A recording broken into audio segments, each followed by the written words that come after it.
Okay, everybody, let's go ahead and get started. Welcome back to theater session number 2. Just as a reminder, big picture questions to keep in the back of your mind as we run through these next 2 key issues. What we're looking at is to define whether or not there really is an issue and what that issue is, whether the CWC is the right entity to be working on that issue, and by that we mean communicating to you on that issue, and if so, how do we do that? So with that, key issue number 3 for today is water quality regulations.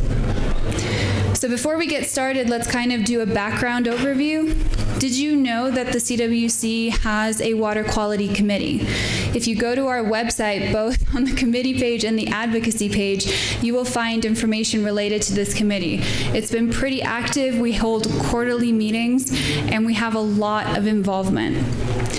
For those of you that don't know, the committee chair is Gabe Rax, and our vice chair is Mike Eitel. And if you have any questions or are interested in joining that committee, please let me know and I'll get you signed up. So from the member survey, generally speaking, the main point we received regarding this issue was that people want to know what is going on and they want to be updated as to what is happening with water quality regulations. We have 2 main questions that relate to CWC. So the first one is, again, whether we are the right entity to communicate to you regarding water quality regulations. And if so, do we look for ways to partner and engage with members regarding these discussions? With that, and keep those questions in mind, I'm going to pass it to our 2 speakers for this third issue. And we have Reagan Waskin and Mark Pfeiffer.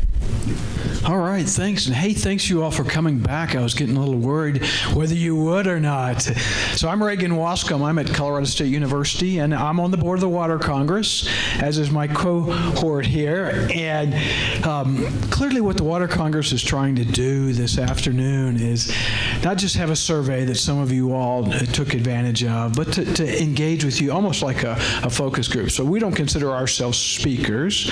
We consider you all to be the speakers. So how many of you were at the improv training at lunch? Yes? You all are trained. So what's the first thing you do? Yes. Yes, and bacon. Bacon's the next thing that you do. All right, so we're trained up. Mark, introduce yourself. I'm Mark Pfeiffer. I'm also on the CWC board and on the Southeast board. And for, God, I don't know how many years, 15 or whatever. A long time. I was the chair of the Water Quality Committee before turning it over to the capable hands of Gabe. And I'm still the chair of the NWRA Water Quality Committee. Yeah, so I think what we wanted to do was to scope what you all think are the important water quality issues, and then think about what do we do with those issues? In what case is this a communication issue where you all want information, or you think we should be providing information to the public? And I think the other side of it is, where do we engage? When is it time that state or federal affairs or the Water Quality Committee really has to dig in and do something? By the way, all of you have last names that go from G to M, right? You didn't choose to be in this session, did you? No, you're here because of your last name. There was probably a plan behind that. It's random, right? They wanted to get kind of random membership touch in on these topics. Water quality, Mark, you and I, we live it all the time. We think it's really important. I noticed of the 12 issues, it was 12th. But it doesn't mean it's not important. It's something that the Water Congress, it's an important part of water. So, Mark, you know, you've been engaged a long time with the committee. There's a number of issues. I mean, Sinead threw out the one about water quality regulations, but clearly that's just part of the topic, right? I mean, what else do you think's involved? Right. So I'll just run through a list very quickly. I mean, it would take an hour or more just to explain what all these things really entail. But just to give you a sense of the universe, if you will, of water quality regulations and statutory requirements and the impacts, and a lot of them you'll notice are related to water quantity, to water supply, and that's where it also becomes very important as Water Congress members. How does it affect our ability to meet our customers' demands? So and these are in no order of importance, just a random list of things that we've been tracking. One is reuse, okay, the ability to reuse and reuse water to meet water demands. So you see immediately the water quality, water quantity connection. Another one is total maximum daily loads. If you have water body segments that are exceeding water quality standards, by law, you have to allocate the loading and the waste load to that segment, and that also impacts, frankly, your ability to remove water from that stream segment. Another one is what Reagan mentioned, just the basic water quality standards, the underpinnings of the program, really. There's numeric standards for like zinc, copper, lead. There's narrative standards like no toxics and toxic amounts. There's nutrient standards and selenium standards that are biting a number of communities in the butt around the state of Colorado right now. They're worried about it. They're worried about the investments they're going to have to make to meet those standards. There's climate impacts. A lot of people haven't made that connection yet. But as the climate changes, the quality of the water changes. And as regulated entities or the water community, what are we going to do about it? We can't fix the climate issue. We can't fix the facts that temperatures are increasing, that flows are decreasing at times, but increasing during severe storm events, both of which impact water quality standards. There's a temperature standard in the state of Colorado. If you have naturally elevated temperatures, what do you want me to do about it? So that's an issue. Drinking water standards, I mean, we all obviously like water at the tap that meets water quality standards, and those are being constantly updated by EPA. And as we move forward, there'll be new standards for like personal care products and pharmaceuticals. They're called emerging contaminants of concern. How are we going to treat those? Non-point source controls. Those in the ag community in particular are concerned about what they're going to do to control runoff off their fields and irrigated agriculture. There's the 404 permitting for water projects. That's part of the water quality program. Need a permit from the Corps of Engineers if you're going to impact waters of the United States, which is another one of those big federal issues that we've been tracking and commenting on. WOTUS, the definition of waters of the United States. Huge rulemaking during the Obama administration. Now it's going to be redone under the Trump administration. How actively do we get involved in that process? Another one that's been a huge topic in Colorado and the West is water transfers. There was a lot of courts that had ruled that if you move water between basins or sub-basins, you need a permit, an NPDES discharge permit, just like for a wastewater plant, to move that water. Finally, in the Bush administration, they issued a rule that says, no, you don't. You're just moving water. You're not moving pollutants. As long as you don't introduce pollutants, you're fine. That was litigated. Courts are split. Now there's an attempt to draft legislation to fix that. We've been involved in that process. Pollutant trading, another one. If I can fix a non-point source problem downstream for $1 million and avoid a $2 million wastewater plant upgrade, don't I want to see if a trade is in order? Stormwater permitting, a big focus for EPA in the state in the last decade, really, because historically stormwater just was stormwater and nobody was doing much about it, controlling the pollutants associated with it. Now it's been an enforcement priority. Funding and the lack of funding. I mean, we all know that the federal budget is shrinking. The SRF could be cut back, the state revolving fund. Do we need to make sure it's not?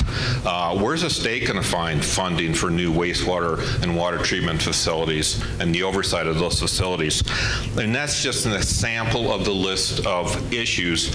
And like Reagan said, what's our role?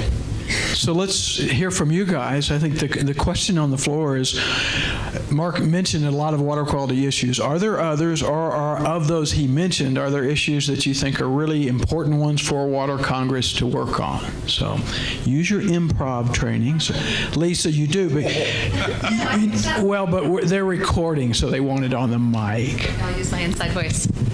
I was curious, and I know that, I'm hesitant to bring up the administration change. Has there been one? You'll recall my husband works for the EPA. But in any case, I was just wondering, in waters of the U.S., you mentioned, the Obama effort. Now you're seeing a new effort, and I know that we worked a great deal on it under the Obama administration. Can you go into a little bit more detail about what you're seeing in terms of changes under the Trump administration?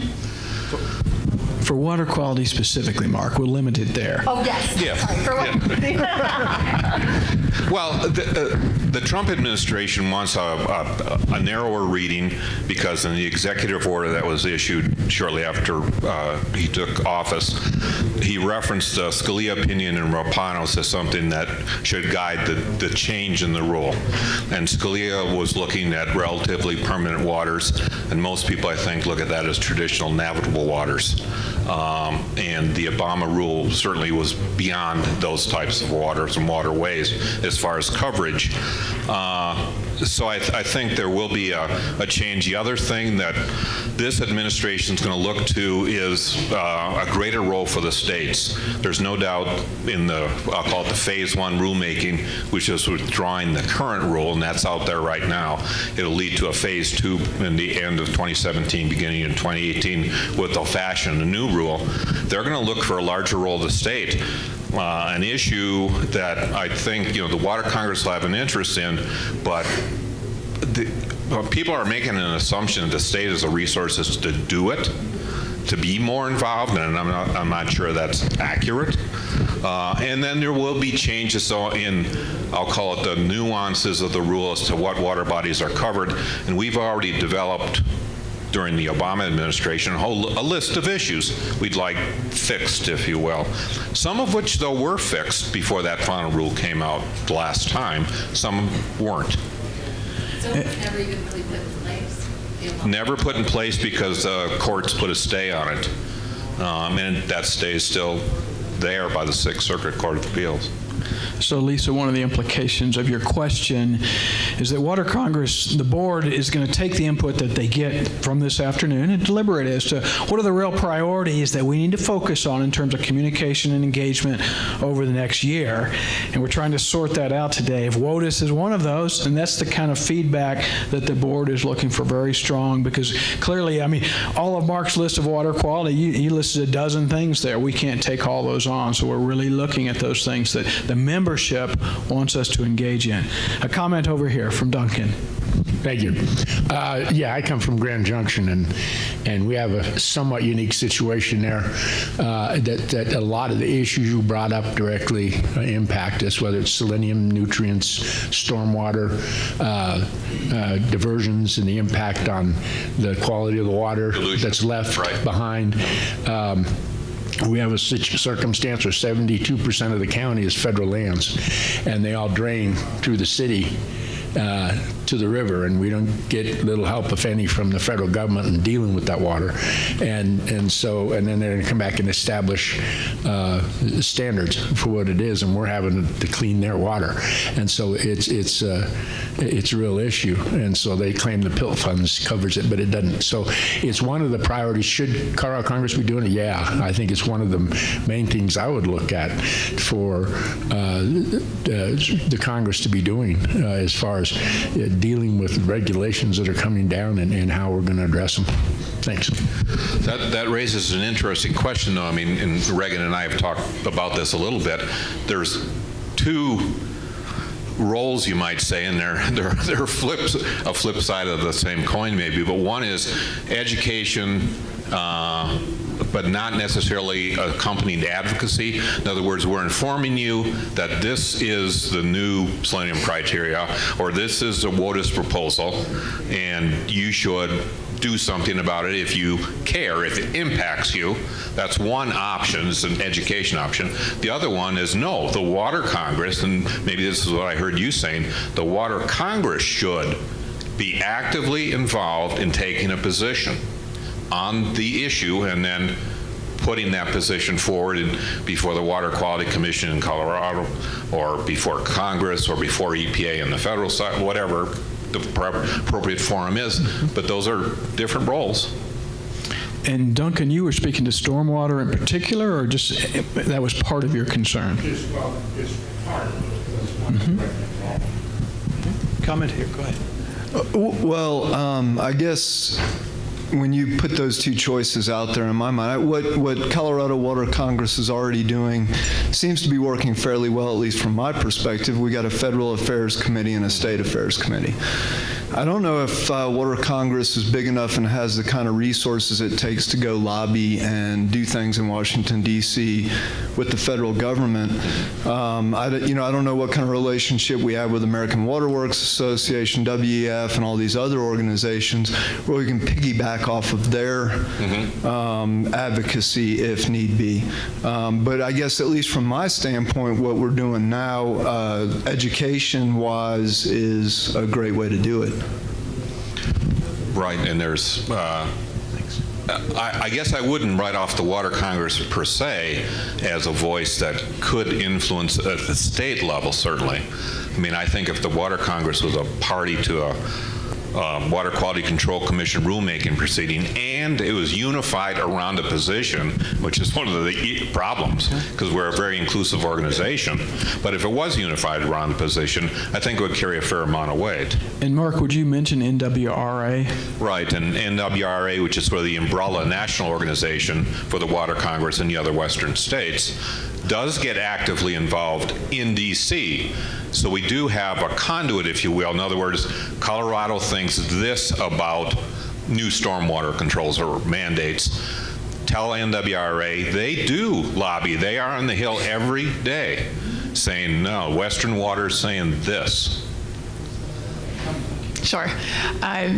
So to get to the gentleman's comment over here about associations working together. So for those of you who heard me in the previous session, I did work for AWWA, and I worked in our DC office for 3.5 years doing policy.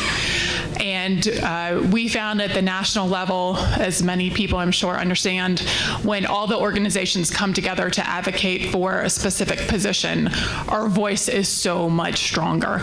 And I am new to the state-based advocacy role, so I'm not sure how much work the Water Congress does with either the Drinking Water Utility Council or the Wastewater Utility Council. But I'll tell you from personal experience, any collaboration that can be done at the state level so that everybody's on the same page with the same message, it is so much stronger that way than each organization going out there on their own with their own message. I think it's a great point, and just to pick up on that, if people have other organizations or entities that you think the Water Congress should consider partnering with, speak up and identify them, because Water Utility Council, Wastewater Utility Council for sure, AWWA, AMWA. Who else? I mean, what other groups would you have us partner with if you think that's appropriate? That was a question. Yeah, it's a question. Mike? MUAC, right.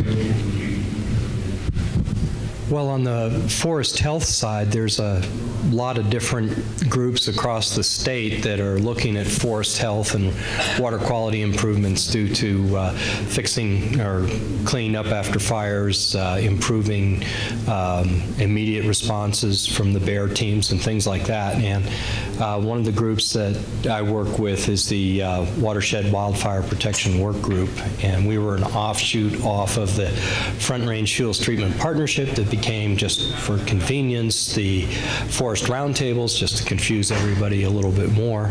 But there's all of these different groups that have very similar things, and Brad Peel and I and Rich Edwards and some folks at the Colorado State Forest are trying to figure out how do we unify these groups statewide and try to bring those together, and that one of the things to look at would be the 2018 Farm Bill, where we have enough of a lead time to try to get people organized enough to come up with sort of some common watershed protection, source water quality ideas to get incorporated. So there's that group.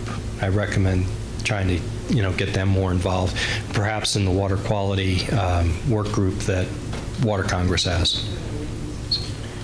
And I think the challenge for the board and staff, Mike, is when does Water Congress need to lead, to jump out there in front and say, charge, this is our issue, the members want us to work on this, versus when do we partner in figuring that out? And certainly we have limited staff and time, so we have to really prioritize, and that's where we need members to weigh in and help us on that. Other comment on water quality issue or partners? Or I was going to Go say ahead, a related question I'd like to receive a little input on is, I assume most people in here are familiar with the Water Quality Forum in Colorado, and it has a pretty diverse... Show of hands. Show of hands. How many have been to a Water Quality Forum meeting? All right, good, most of them. It has a pretty diverse membership, and my experience is a lot of work gets done in the work groups that the forum puts together before it goes to the division. Well, division's part of the forum, really, before it goes to the commission to vote up or down on. I mean, they look to the recommendations of that group. How should the Water Congress play into that arrangement? Anybody want to comment on that? Thoughts? I just walked away from you, Brett. It took me a while to form a coherent thought. I'm not sure if this answers the last question you asked, Mark, but it was maybe falling into one of the kind of two ranges of activities that Water Congress might engage in. And that is, I think just the questions in your comments indicated the sheer volume and breadth of issues and organizations that are touching on this. So perhaps the role for Water Congress, or a role that Water Congress could play, would be a summarizer and a synthesizer with some analysis. Maybe there's 1, 2, or 8 sides of an issue, with the footnotes to say, if you want to know more about this, this is what we looked at to get there. And then you can take your own rabbit trail with as much detail as you want. But just the sheer volume, all of us are involved, I think, in some common organizations, clearly Water Congress, but just the sheer volume and complexity of some of these issues, having a cliff notes to get you started would be, I think, an excellent role for Water Congress. Good point. Thank you, Brett. Specifically, though, what do people think about the Water Quality Forum? Should the Water Congress, as an entity, as an organization, have some relationship or a representative there? Or, I mean, I know some people or entities individually participate. Anybody want to weigh in?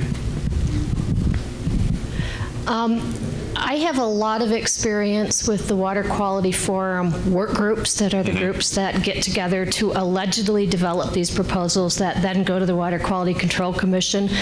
My personal experience, and I know a lot of people that share this, is the forum work group meetings are 95% the Water Quality Control Division staff lecturing at the group about here's what we're going to do and here's where we're going to go. Any questions? Whoops, we don't have time. We'll put them on a piece of paper in the waiting lane, and we'll get to them later. The parking lot. Thank you. And I think that this is Katie Fundelfer, who we were recording. Got to get it right. And my opinion is that you might lose the voice of Water Congress if you become associated with that. Perhaps a role for Water Congress would be to advocate for a more equal partnership. The Water Quality Forum is supposed to be stakeholder input, and it is not. So that would be the role I would see for Water Congress. Great comment. Does anybody want to amplify or challenge that? Or defend. Or defend. I thought that was a really good, strong comment. I believe this. Yeah. Thanks, Katie. Okay. Hey, Mark.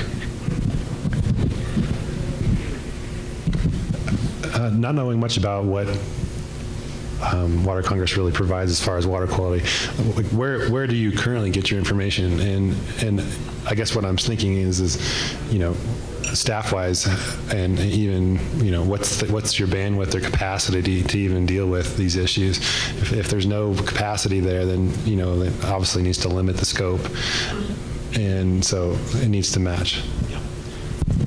So clearly the staff are not hired to be water quality experts. And I think that's why we've had the Water Quality Committee really to fill that void. And certainly things happen at state affairs and federal affairs relative to water quality, but I think the committee's charge is to really stay attuned to that question mark: is what are the pressing issues that we have to have a voice in? Yeah, and maybe one of the questions we're really asking is, what do you want your Water Quality Committee to do?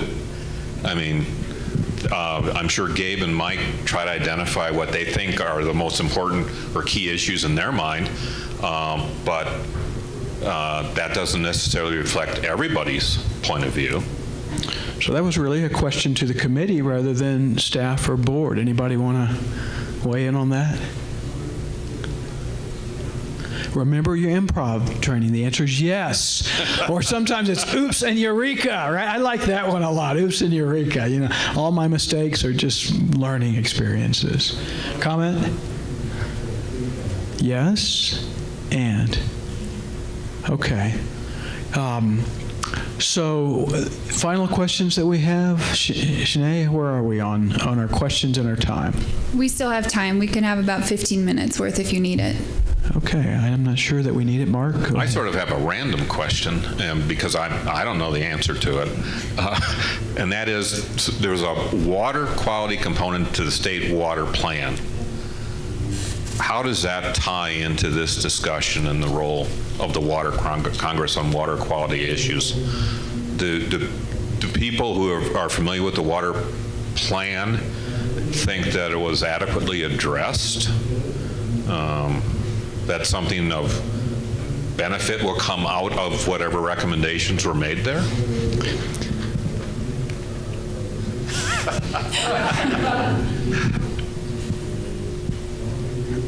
Well, I just got back from watching the Corona, so I'm still in coronal bliss. So it is interesting. I was sitting here thinking, I was at Alcova Reservoir, and I couldn't help when I was walking down the block, taking some pictures of some sediment and erosion control that had been put on. And if you know the terrain around Alcova Reservoir, you can imagine it produces a lot of sediment.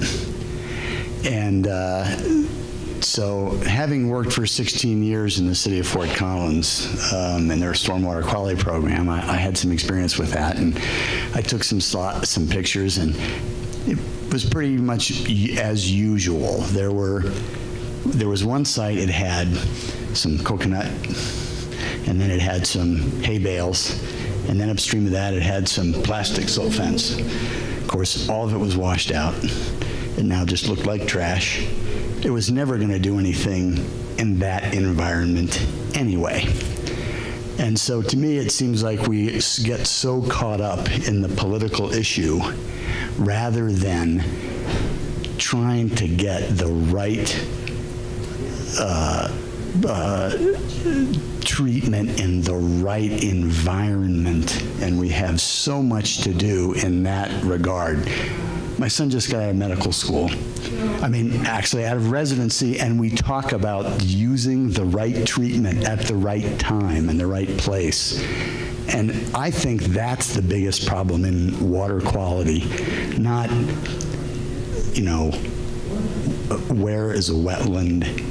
Some need to be, there's just so much work in management that needs to be done. And I don't know the answer to this question, but I'd like to see that's where we're working, trying to get the right things in the right place, not what's more important than the other thing. So since you handed me the microphone. He's just blissed out with the Corona. I can see that. I'm thinking your eyes are damaged too, Kevin. So, I mean, clearly the water plan was about water quantity, right? I mean, that's what always happens. It's water quantity first, water quality second. That's Colorado. Melinda, did you want to say something? Well, Mark, I don't know enough about the Water Congress Water Quality Committee.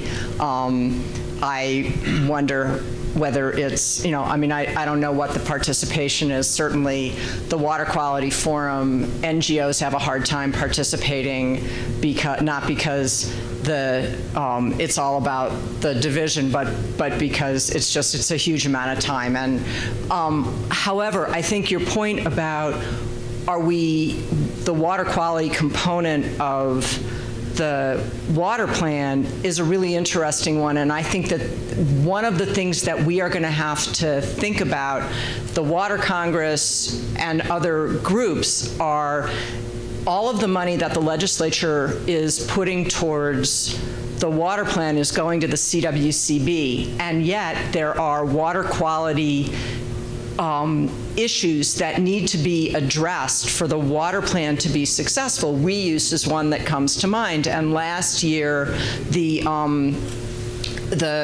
both the Water Resource Development Authority and the CWCB gave some money to the division to do Reg 84 work.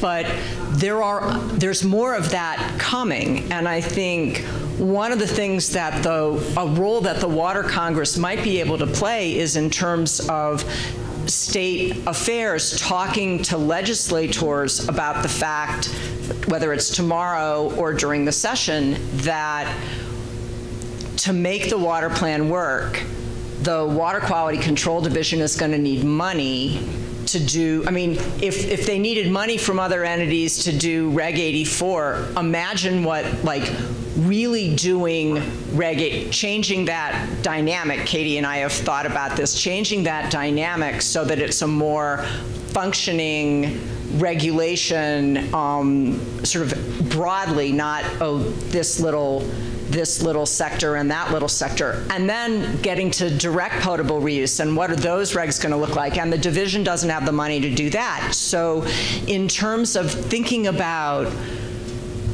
distributing the resources necessary for the water plan to be successul, reuse is not in Chapter 7, the part that has water quality, Mark, as you know, but it is in fact something where the regulatory authority to make it happen is at CDPHE, and we need to think about, and the Water Congress is a great voice in terms of thinking about how we're going to fund and explaining to the legislature that all of the money maybe shouldn't go to CWCB, that some of the money may need to go to some of the agencies that also have responsibilities to do what's in the water plan. Great point, and I don't think you're here, but reuse was number one on my list when I went through the issues list. No, I think it's vitally important, and I think what you just said ties directly into the prior comment about having the assets, the financial capability of identifying and then using the right tool in the right place. It costs something to do that. Where is that money coming from? Yep, and reuse is really just one of the marginal waters that we have to think about as we look at stretching our water supply and dealing with water shortage. And it's a great example of the challenge, folks that watch the Reg 84 process, right? It's difficult. Right. I'm hoping I remember your original question correctly after all this dialogue. But I mean, I think your question was, what do we think about the water quality section is in the water plan? Was that essentially what you were saying? Yeah, and I just my opinion is that's probably best left to Water Plan 2.0. I'm personally glad we didn't include it because it was enough to bite off as much as we did on this. And I think a number of entities across the state, whether they're local, regional, federal, whatever, trying to interface that and actually implement some of the directions in the water plan is going to be enough to chew on for a while. Even though as a scientist engineer, separating the two is a fool's errand. I mean, we know they're intimately linked, but pragmatically, we got enough. We have to deal with that in other contexts. Thanks, Brett. So I think we're just about out of time, and let's see if there's final comments for CWC on water quality and where our engagement and communication should be. I have one quick comment on the water reuse, and I agree with what Melinda said. And I think that last time I visited this, it was unclear to me, as well as to the Water Quality Control Division, about whether they really did have the regulatory power to deal with direct potable reuse. And they certainly said they didn't have the resources to. So I think that would be a good role for Water Congress to help get resources to them and or define who really does have that authority, help that decision be made and get the money to where it needs to go. It needs to move forward. And it seems like it's in a bit of a limbo to me. Absolutely requires clarity, because I raised it when we were back in D.C. a few weeks ago, and the federal agency is pointing the finger at the states. They're sort of like, well, it's not our responsibility. But I told them it was, so. So we're taking those last few comments from folks. We don't want to shut it off. If anybody's got anything else they want to say about water quality and the role of the organization, I think we've gotten some good input. Anything else? You guys ready already to, what, go outside or go to the bar or start the gondola trip? Last call? Okay, Mark, well, they did pretty good, I thought. They did very good. Thank you all for that input. Yeah, it was great. We will wrap that up and tie it in a bow and deliver it to the board at our September meeting. Yes. And I think there'll be a mechanism for the board to come back to you all as a membership and say, these are the things we heard that we're going to work on this year. And it doesn't mean the others aren't important, and maybe they get worked on next year. I don't know. We'll just see. But I think a lot of what Doug really wants is a more engaged membership, a membership that knows where the organization's going, and a membership that feels like they can say. And an organization is doing what the membership wants it to do. That's right. The highest priority areas. All right. Thanks. Thank Back you, to you, everybody. Shanae. That was great. A round of applause for Reagan and Mark. That was really good. Thank you. So bear with me for just a little bit longer. We have one more issue to get through today, and our number 4 issue for this room is agricultural community engagement. So Reagan kind of set the stage beautifully, speaking about how do we get our members more involved and engaged in the organization. Agriculture from our members, or the agricultural sector, sort of stood out from our member survey. As it stands right now, we have a list of our major agricultural members, ranging from the Colorado Farm Bureau down to Ditch and Reservoir Company Alliance. But from the survey, what was interesting is that there seemed to be an underrepresentation of the agricultural voice. I think it was that about 8% of people who completed the survey were representing ag. So the question for us is, how is it that we get in touch with the agricultural community, and what is it that the agricultural community in turn wants from us? So we're kind of facing this particular issue. And that leads to what our role is with relation to this engagement. And I want to keep it very broad and leave it to Reagan and Garen to sort of lead us through this discussion. All right. Well, thanks, Shanae. Well, Garen, they've already met me, and they've had their improv training, and you had yours. So why don't you introduce yourself? Okay. For those of you who don't know me, I'm Garen Vorthman, and I am a lobbyist down at the state capitol. I have represented the Colorado Farm Bureau for more numbers than I'm going to tell you because I don't want to date myself, but it's been a very long time. I grew up on a cattle ranch down in southwestern Colorado, so agriculture's in my blood, and it's been a privilege to represent the industry at the Capitol, and in particular work on water issues, because it is so vital to keeping agriculture viable to have a strong water system and administration in place. So with that, I'll turn it back over to Reagan. All right. Well, thanks, Garen. So they held me over from the last event because a lot of my work's around agriculture, and my degrees are in ag, and I love ag, and so I guess I just had to stay up here a little bit longer. But let me check in with you guys. How many of you either consider yourselves to be an agricultural voice or work for an organization that works closely with ag? Show of hands. Okay, so I'm saying 10%. What do you think? 10? So we had an 8% response from the survey. And I think, part of what we see is that farmers and ranchers are farming and ranching, right? I mean, they got a job to do, and they don't get paid to come to meetings. And so I think, Garen, they look to organizations like yours to help represent them at Water Congress. But say something about the way ag organizations are structured and how they provide their input to Water Congress. Okay. I can talk specifically from the Farm Bureau side of things. We're a grassroots organization. We have members across the state. We like to say we we represent everything from apiary which is bees, to whatever commodity starts with Z. So we do encompass everything, whether that's crops or livestock or aquaculture, that kind of thing. So the way the Farm Bureau works is our members are the ones that develop our policy. They're the ones that tell us what they think we should work on, how we should approach it, and what positions we should take. Each ag organization does things a little bit differently. And I think that's part of what we're seeing is some of the difficulty in reaching out to agriculture and getting feedback back from them is because we're very individual. That's our mindset. Each organization has their own systems in place. We do work together very well, though. I will stress that the ag community is pretty tight-knit in most situations. We have a couple different groups that we all kind of come together, and they're membership organizations like the Colorado Ag Council, when we meet on a biweekly basis during the legislative session to touch base with our other ag partners, other ag organizations to see where we're at on different legislative issues, and also promote agriculture at the Capitol through Ag Day and that kind of thing. We also have the Colorado Ag Water Alliance, which is kind of an offshoot of the Ag Council, and that was created, I want to say about 10 years ago, 10 or 11. 2005 was the beginning. So, and that was a way for us to bring the ag community together to talk about water issues that are specific to ag.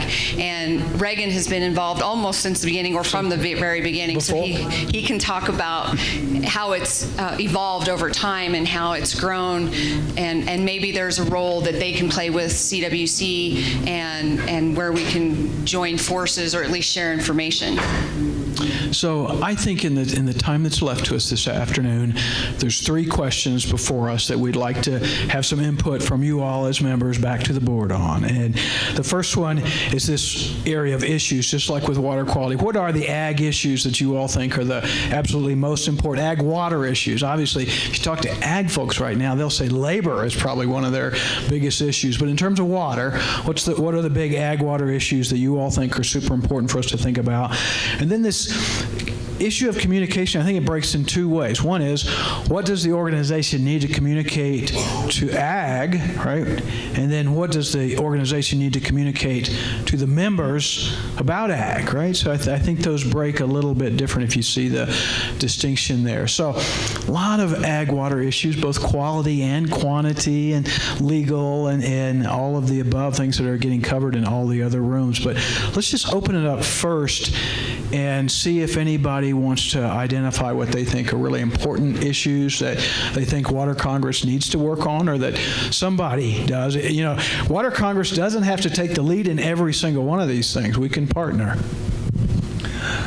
I don't know that it's necessarily a issue to be taken on by Colorado Water Congress, but I think it's an informational thing that I think Water Congress can provide.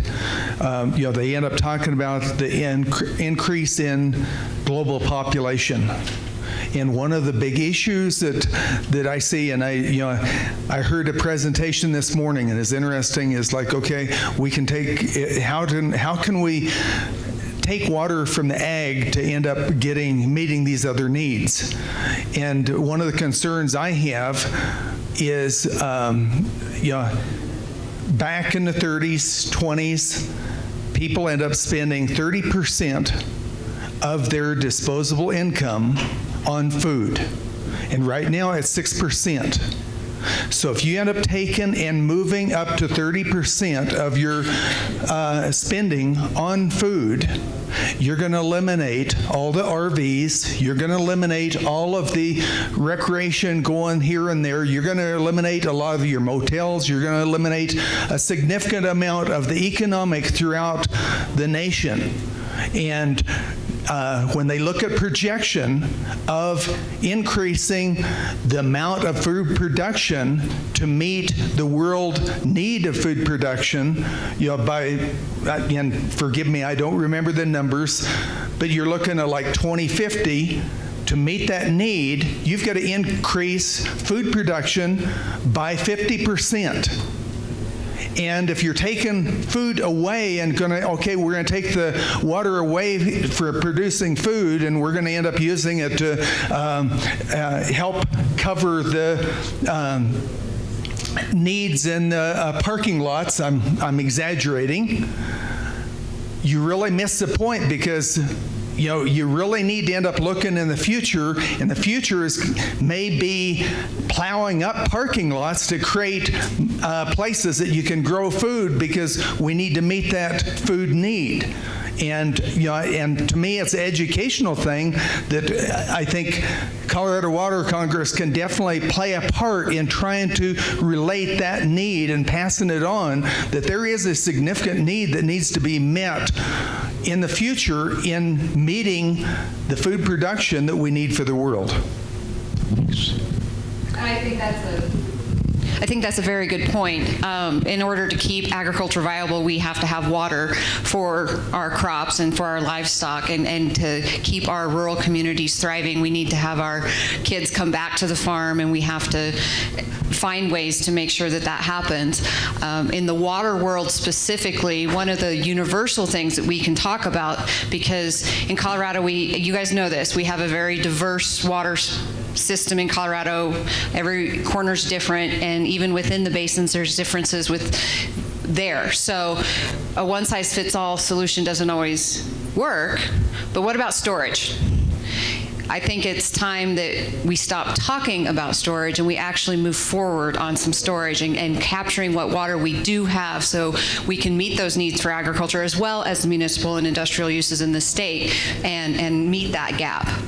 Sorry, little plug. Well, and I think to your point, if you look at the water plan, really much of the whole argument of the water plan is how do we provision the cities without killing agriculture. So clearly it's on the minds of water planners in Colorado. We'll see how we execute. That's the real challenge. Other thoughts on topics or issues around ag water that anybody wants to lay on the table? Okay, Mark, go ahead. There's a mic. So is it on? Yeah.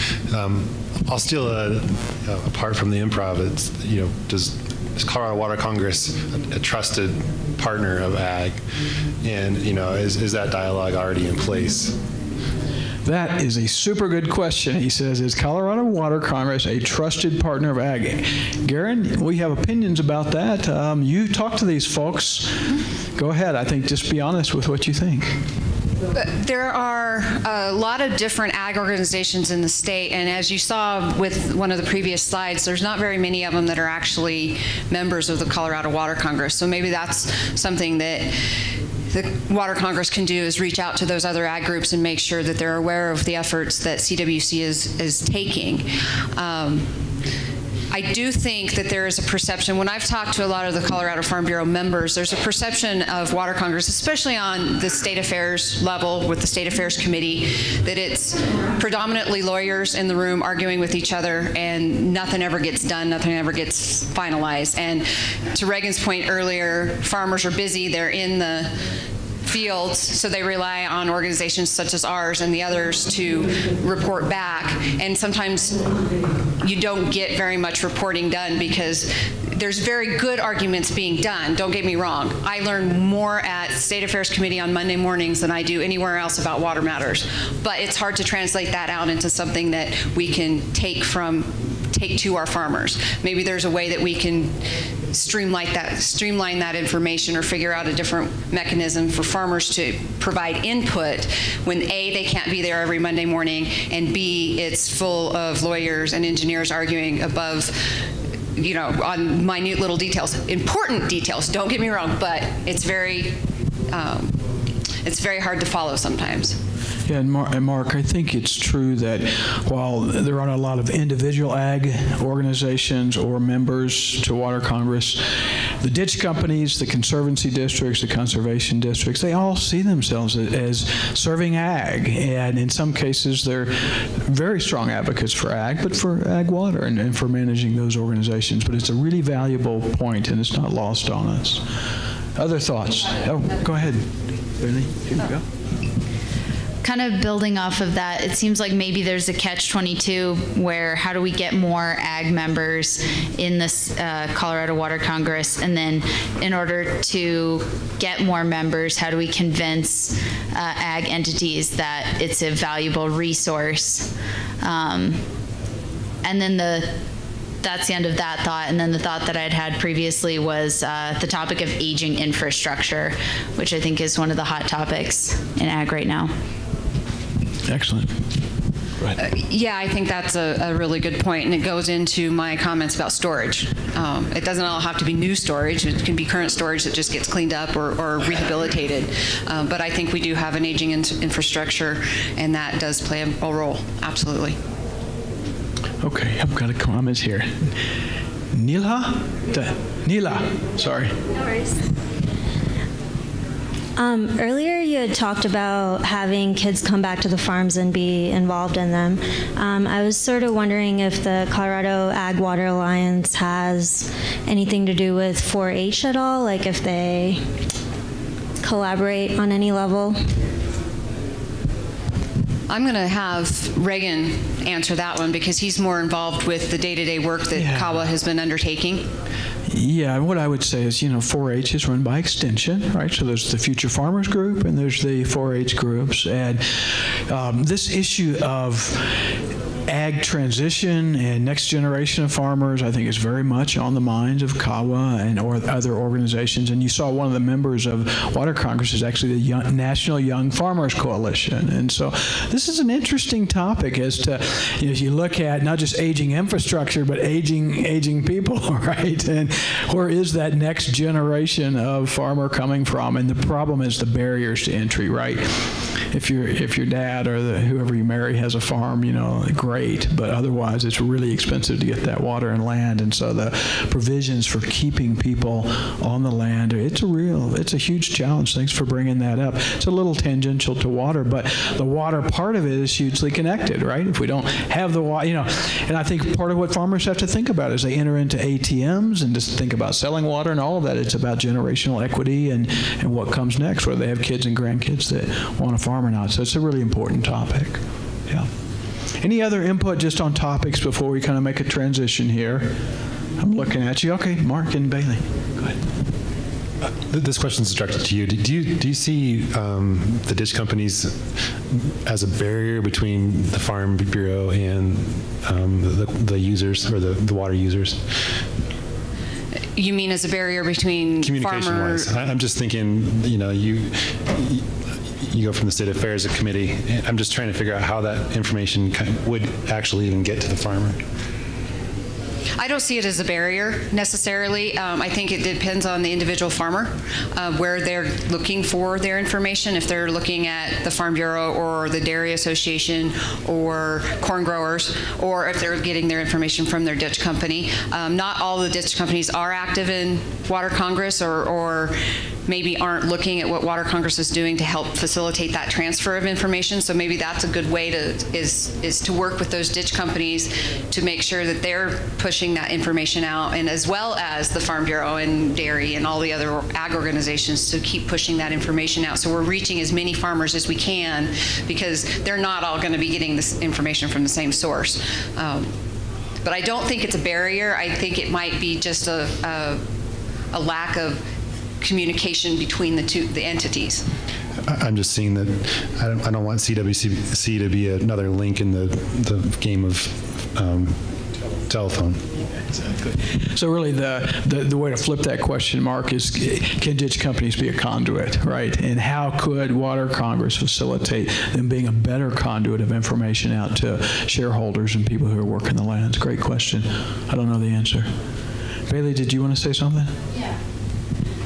The Colorado Water Plan focuses heavily on agricultural delivery efficiency projects, and I think it would be an interesting topic would be agricultural entities' perspective on that, because I've heard different perspectives from different agricultural entities that differ. Great comment, duly noted. I agree. Okay. Yes, sir. how does the agricultural community view ATMs? You go, and then I want to say something about that. It depends on where you're from. It depends on what kind of water you use. In the lower Arkansas, we've got a really good pilot project that's been underway that the farmers down there who have participated really, really, really like. There's been conversations about maybe expanding that to being statewide or into other basins, and it was met with huge resistance. And again, that goes back to the differences in each basin. So I think ATMs, I think farmers are interested in talking about different ways that they can be able to keep their water and maybe temporarily use it somewhere else. I think they've been looking at those kind of things for a long, long time. But it depends on where you're at and the impacts to everybody else. And so I do know that there are farmers who they're not interested in that because they're going to use their water on their operation, and so they might be a little bit more skeptical because they don't want their water right to be harmed by somebody else who is temporarily changing it. And so that's where we have that balancing act that's so hard to achieve between various interests within a basin, making sure that we're protecting others while we're giving others the ability to maximize their right. So the Ag Water Alliance has been trying to develop a statement to address your question in terms of can they unify their voices around ATM. So I really love this question, and we could talk a lot about it. But I've been watching and observing and taking notes and trying to kind of help them think through that statement that they want to make. And clearly they are not all aligned about it. You kind of saw that in that earlier survey data, and I think that's what Garen was alluding to. But I don't think that farmers are really that interested in rural altruism for urban growth, right? You know, that's just, they don't think that's their job, is to facilitate the Front Range growing. If you can cut them a business deal that makes good sense, I think some of them will consider it. But most of them, they want to stay in farming and ranching, and they want their water in farming and ranching. And hey, by the way, they don't want an ATM that's either going to foul up their ditch, you know, and screw up with carriage losses, or the guy at the bottom of the ditch is messed up. And they don't want anything that's going to hurt the value of their shares either, right? And so they're looking, there's a whole lot of things in that dashboard of trying to decide and think, how can we, you know, get to a place where ATMs make sense for agriculture? In other words, not trying to figure this out for cities. They're on their own there. But, you know, how do we figure it out for ag in a way that works and that's sustainable? And what I think is the general thing that I've heard sitting at those meetings is that, well, let's figure out a way where ATMs don't hurt ag, where the folks that need to participate, either because of debt equity situation or whatever, where they can and where the ditch stays whole. And so I read a lot of caution with some folks that say, yeah, look, we got to figure it out, that train's coming, let's go. So that's my take on watching those conversations. They haven't published this statement yet. And as you know, as you get it's like you get a bunch of attorneys together, right? You know, how do you get them to agree? Well, a bunch of farmers isn't much They're different. just as bad as those water lawyers I was talking about, just so you know. Exactly. So let's shift in the few minutes that we have. Did you want to say something? Go ahead. I did just think of something, and it's not necessarily ATM related, but I do think that if you're going to tie up the water in things like in-stream flows, that limits ag's ability to participate in ATMs, especially when we are on close to state line, where the water is going to be put into an in-stream flow and then just sent out of state and down the river. It really limits our ability to be able to participate in an ATM or another similar type program or option. So that's just something I would like to throw out there as when we're talking about these other things that seemingly aren't related. There are ramifications, and they are kind of tied together in some form or fashion. And that reminds me of something else that they said. If the state and you guys would spend as much time talking about infrastructure and how we augment water supplies you have about these ATMs, we'd probably already have that 50,000 acre fee, right? So change the conversation and get the water. So in the last few minutes that we have here, we've talked about issues, great input. I think we've gotten some nuggets here. Let's talk just a little bit about engagement and communication with agriculture, okay? So you see, we don't get a lot of farmers, ranchers. We don't have a lot of ag organization as members. Any comment or thoughts about how we either better communicate or better engage with ag, or is that even something that Water Congress should be doing? So the floor is open on that question. Anybody want to weigh in? I guess, yes, we should be more engaged with agriculture given the amount of water that ag uses. So I know very little about ag's needs from a water standpoint. So I would say yes, having folks like yourself come and talk and doing even sessions on ag that discuss some of these issues would be worthwhile in my opinion. Is there a way that you think would be good to help get that kind of information out, like a seminar or some sort of program or newsletter or snippet on the website? Do you have any ideas along those? Well, again, I mean, I come to these meetings twice a year, and I think these meetings are a great place for representatives of ag to be and to present on.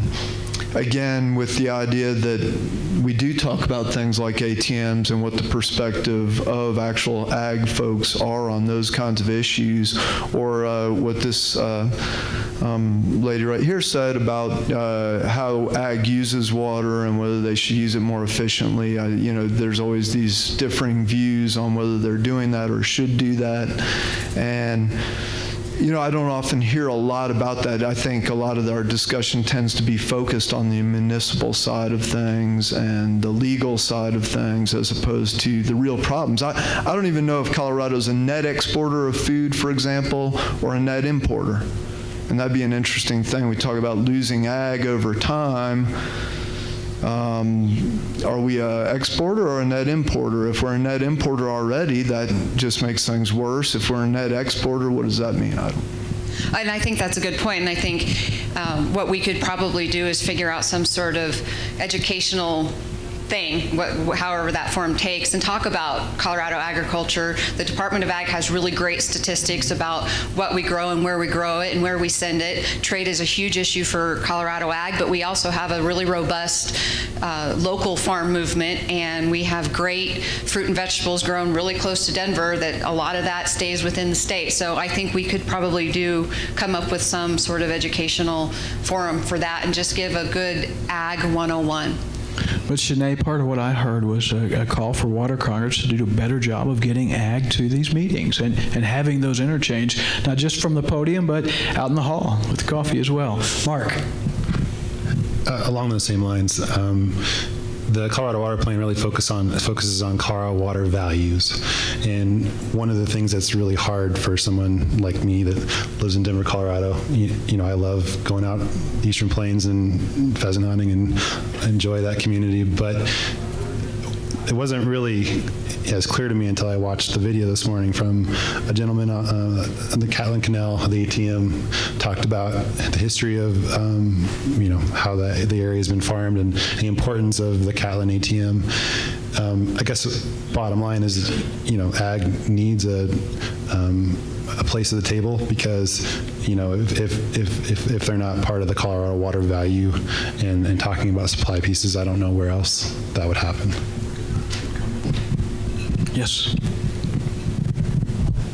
I guess I would be curious, how often does a representative from CWC go out and engage agriculture in their actual communities? I mean, it seems to me, practically speaking, if you're a farmer, coming to Steamboat Springs in the middle of August is about the worst conceivable idea you could possibly come up with. And, you know, are you down in the community center at 6 o'clock on a Tuesday night wanting to talk about an ATM as opposed to, you know, come to Denver in January or come to Steamboat in August? So that would be my thought, is that if you want to engage the agricultural community, you actually have to go out and engage the agricultural community where they are. Great comment. I think that's part of what the board will try to figure its way through is what's most important. Tom.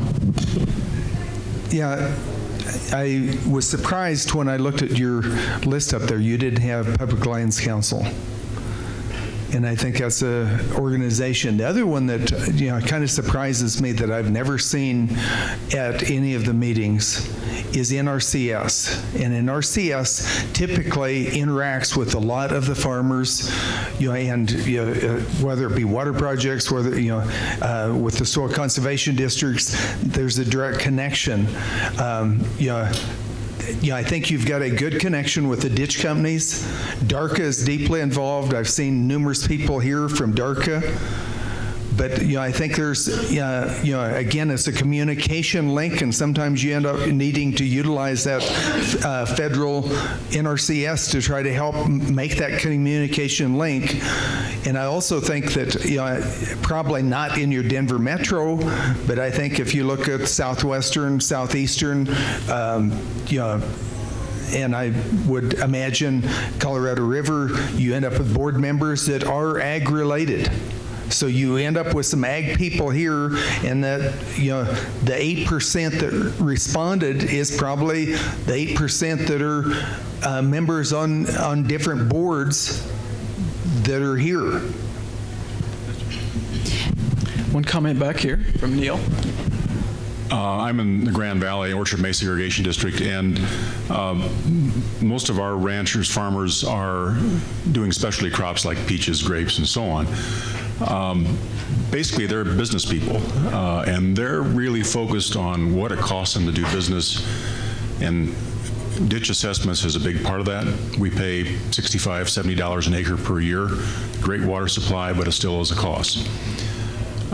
So we really have looked to government grants to help us with our aging infrastructure that has other benefits like fish recovery program.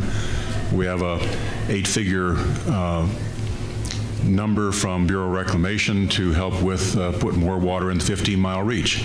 The way we sold it to our members was we can hold down our assessments because we can do things, a re-regulating reservoir, we can do ditch lining and so on and so forth. That's that much less money we have to spend out of our pocket and raise our assessments. So I think we really need to talk to farmers about the bottom line, how can we hold down their cost? And I think the way to also I think the most farmers I'm talking to, they're really looking to their ditch boards to really, and their general manager to understand what's going on and bring it to their annual meetings to relate to them what's going on, because frankly, they're up to their eyebrows in marketing and dealing with disease and weather conditions and so on and so forth. Thanks, Neil. He reminds us it's a business. And I was just going to extend on some of these gentlemen's thoughts that if Colorado Water Congress is having a problem getting ag to come to these events, perhaps go to them. So there's plenty of ag representation, for example, at the Arkansas Basin Roundtable and probably the other basin roundtables around the state. That would be a great place for, say, a group of Water Congress folks to come and give a 2-hour, a short version of what gets discussed at these larger events. Okay, Shanae, you've got an assignment there for you and Doug. Duly noted, folks. So I think we're getting close to the end here. You want to make a point here? And then let's see if there's final comments from the floor. Yeah, I would be remiss if I didn't allow or ask Senator Sonnenberg if he wanted to say anything, and I apologize, I didn't actually ask you ahead of time. I'm taking him the mic. He doesn't have a choice. The mic is on the way. Senator Sonnenberg is the chairman of the Senate Ag Committee, and he's a farmer from Sterling. He has been very active and has been a leader in not only just water, but the agricultural community for many, many years. And so if he would like to make a point or not, sorry, I totally blindsided you. I'm actually fine just listening. I'm enjoying the conversation, and it's good for me to hear that as well. And in my dual role as a farmer and rancher, as well as a legislator, and as chair of that committee that deals with all that stuff that you want me to deal with. So I'm just happy to listen. But thank you, Karen. I appreciate the call. And thank you for your service, Jerry. Appreciate that. All right, we're to the point of sort of last comments around Ag and Water Congress. Any points anybody wants to make about topics, communication to the members, advocacy, all of the above? They're on the floor. This is sort of that auctioneer going once, twice, thrice thing, but we got time. Anybody want to make a point for the board to mull over next week or next month?